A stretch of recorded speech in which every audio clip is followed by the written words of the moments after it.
Who in the blue hell is that guy?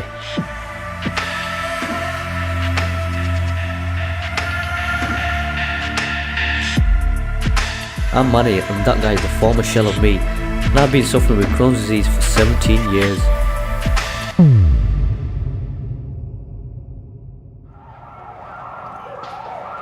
It was Christmas Day 2016.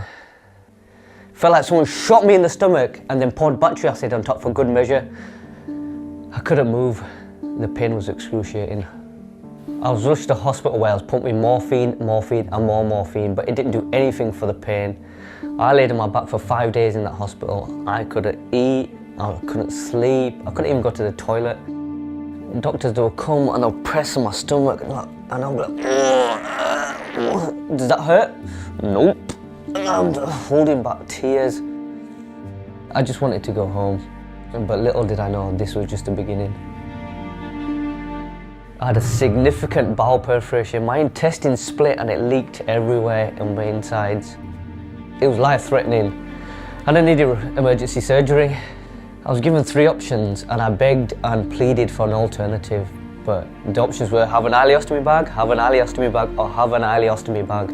How about you think of something else? Fortunately, there were no other options. I value my life and I wasn't ready to die. 1 foot of bowel was removed, but now I begin my new life with an ileostomy bag, where my bowel was pierced through my abdomen and I defecate into a bag. I was told I'd have at least a year with this, but there was no chance I was going to let this happen. I shared a ward with men aged 16 to 90 who had similar surgery. I was 26. It's coming up to midnight on New Year's, and every year I go to the Gurdwara, which is a Sikh temple. But this year I'm listening to a ward full of men just wincing and whining in pain. It's like, and I just lay there. I'm waiting for 2017 to reign in. And I'm like, I never accept defeat. I'm coming back faster, stronger and harder than ever. I had to start from the very beginning and learn to walk again. A man opposite, who hadn't left his bed in days, would just watch me cautiously just walk around this ward. And he goes, I wish I could do that. I wish I could have my life back. I was discharged on the 4th of January. The ileostomy bag was supposed to save my life, yet it was deteriorating rapidly. I'm only 5'3", so I'm not a big dude, but I went from 48 kilo, 105 pounds, to 33.6 kilo. 33.6! It's the weight of a small child. I was left unrecognisable, I was frail, I was weak. I couldn't wash myself, I couldn't dress myself, I couldn't walk. I would empty that bag 15 to 20 times a day. Imagine sitting on the toilet 20 times a day. It's the same thing. Blackouts were a regular occurrence. The bag would leak or it would burst frequently. My waste would just go everywhere. I've ruined sofas, I've ruined my bed, ruined car seats. I lost count of how many times that happened and how many times I had to wake up my family in the night to help me because I'm screaming for help because my bag's burst again in my sleep. I wanted my life back, but I'm living in hell. My body was so weak, my legs would just collapse from underneath me. Hearing myself scream and cry for help still haunts me to this day. Help! Help! With the very little energy and strength I had in my tiny frame, I had an appointment with the surgeons and I was excited. I had the thought I can get my ileostomy reversed. So all I wanted from day one, reattach my bowels so I can no longer have a bag. Well, they told me if you lose 10% of your body weight, we get concerned. Lose 20% of your body weight, it's a red flag. I lost 27% of my body weight, almost a third in 2 months. To add insult to injury, they informed me that I had to weigh 50 kilo in order to reverse the ileostomy bag. Doesn't sound like a lot, but I had to put on 16 kilo, which is 35 pounds. The only time I weighed 50 kilo was when I was bodybuilding. I looked him square in the eyes and I said, challenge accepted. On the 22nd of February, I went back to the hospital, this time to be fed intravenously, where they put a PICC line into a main artery which started from a bicep, and it ran all the way up, and it came all the way, and it dropped right here. This was the turning point. Get from 33 kilo to 50 kilo as fast as possible, walk without any fatigue, and get my ass back in the gym. The 3 hospital meals weren't enough. I'm a man on a mission. I need to eat. My friend snuck in a hot plate in a microwave so I can eat, but I had a secluded room, so I was eating 6 meals a day, and I was being fed 1,200 calories intravenously. Within the first week, I put on 3 kilo, over 6 pounds. The ball was rolling. As the days went by, I would walk from my bed to the door, then I'd walk from my bed to the door and back. Once I could do that, I'd walk down the corridor and back. And then I'll keep doing that until I knew I was confident enough to walk to the food court, which is a 10-minute walk on the other side of this hospital. Once I can walk from my room to that food court and back, I know mission is accomplished. I can walk without fatigue.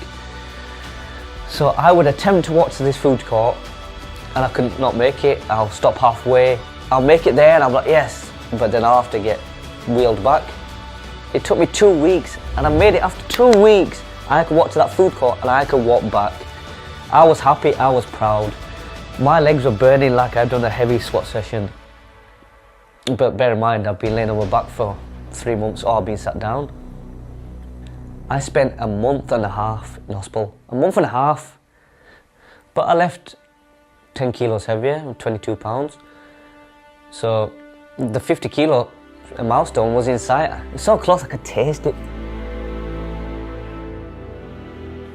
Early April, I went back home and I continued to feed myself intravenously for 12 hours a day. But now I'm active, I'm full of life again. But every day I would pray and I would wish and I would hope to have that reversal surgery so I can take complete control of my life again. I missed weight training, I missed riding a bike, I missed laying in a bath, I missed laying on my stomach. One day I went to change my bag, like I did every morning, only to discover that 6 inches of my intestine had fallen out of my stomach, and it was just dangling on the inside of my groin. It was there, 6 inches of bright red bowel, just dangling. I was horrified, I was scared, I was speechless. It's May 12th and I'm back in hospital for the 3rd time in 6 months. I can't live like this anymore. I want my bowels reattaching. Give me the reversal surgery. The original plan was to have it in December. I can't enjoy another 6 months of this. I'm losing my mind. I was given 3 options again. Remove the 6 inches that have prolapsed, which is the worst case scenario. Refashion, where they put the 6 inches back into the stomach. Or reverse. Just reverse! I had to wait till the next day for their decision. Next day, the surgeon came to me, what shall we do with you, Manny? Reverse, reverse, reverse! He goes, I agree. What? Yes! Yes! I've never been so happy in my life, and especially to have major surgery. So I had the surgery, and I was told, you know your bowels are working again when you have the fart of truth. I prayed for a lot of things in my time, but I think this was the first time I prayed for a fart. Every day he would ask me this question, and then he got to the 6th day and he said, have you had the fart of truth yet? I said, no, but I've been to the toilet. Ah, you've had the poo of truth. On the 25th of May, 2017, I left the hospital to begin my 2nd chance at life. I can finally take control of my life again. Over the last 6 months, I gained tremendous knowledge on gut health, nutrition, how the gut works, vitamins, minerals, nutrition. Who knew? Food is medicine. So 6 weeks post-surgery, it was July now, and I got my ass back in the gym. My 3rd goal was about to be achieved. I'm going to be stronger, faster, and harder than I was before. My wound wasn't fully healed, and I still had a gaping hole in my stomach. But this wasn't going to stop me. It's November now, and my new healthy and gut happy diet is working wonders. I looked and felt amazing. I was stronger, I was faster, I was more muscular than I've ever been. I still had a chip on my shoulder and a point to prove to myself. I needed a benchmark for the new me. This is when I entered the world of powerlifting. I had my eyes set on the Yorkshire Northeast deadlift record. That was going to be my validation. Win, lose or draw, I don't care. I want my name in that record book. I had 10 weeks to prepare for my first IPF powerlifting competition. In January of 2018 now, 8 months after I had major surgery, having my bowels stapled back together, it's been 8 months and it's time for my first powerlifting competition. Not only did I win my first competition, I qualified to compete at a British level. And I broke that Yorkshire Northeast deadlift record. That was my validation proven. I pulled 180 kilos, just under 400 pounds in the 59 kilo class. When I weighed 53 kilo, that's 3.5 times my body weight. 12 months earlier, I was laying in a hospital bed with 1 foot of bowel removed, and I was learning to walk again. Then I go on to win a powerlifting competition 12 months later, and then break a record. That's insane.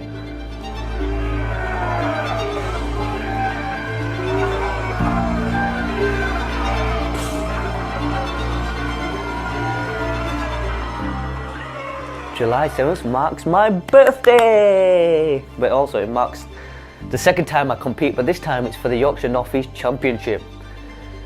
I was treating this like it's a world championship. I trained 5 days a week for 6 months straight for 9 lifts. I wanted to be the #1 guy in the 59 kilo class in the Yorkshire and North East. This was an epic way to spend my birthday. I became the champion and I broke that deadlift record again, which cemented me as the #1 guy. I weighed 56 kilo, 125 pounds, and I pulled 195 kilo, 430 pounds beltless. This record still stands to this day. Let's go, Manny!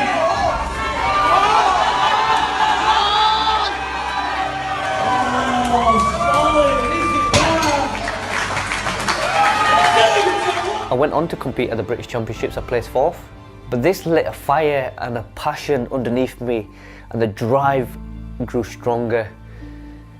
I joined a team of powerlifters, and they're second to none. There was world champions, the European and the British champions in the team. We battle each other every week, we support each other, we push each other to our limits. I set huge foundations in 2018 for my health and my powerlifting career. I'm going to reach new heights, and I'm going to continue to set overly ambitious, unrealistic goals and take 2019 by storm. There's no cure for Crohn's disease or colitis. I'm still living with the disease in 7 different areas of my small bowel. I take 0 medication. Food's my medication. One day I hope to be disease free. We all go through tests in life, and you'll be doomed to repeat those tests until you learn, grow and evolve. Remember, for every dark night, there's a brighter day.